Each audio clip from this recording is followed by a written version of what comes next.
How do you simplify square root 1,458? Well, let's get started with a factor tree. I know since it ends in a even number, it's divisible by 2. Let's just start with 2 times 729.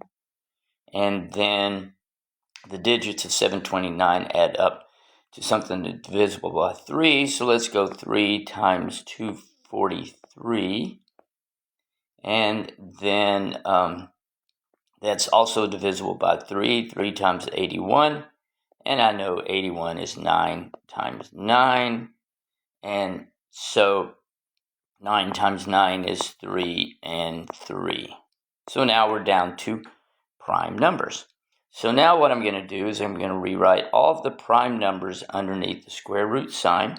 So let's get started. It looks like we have a 2 right here, and then we have 1, 2, 3, 4, 5, 6 threes. So we have 1, 2, 3, 4, 5, 6 threes. Since it's a square root, I can pull out pairs. So there's a pair of 3s, and here's a pair of 3s, and we have one more pair of 3s right here, and the 2 remains under the square root sign.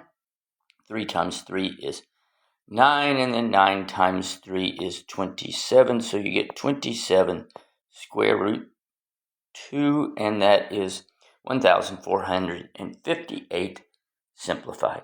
I hope that was helpful.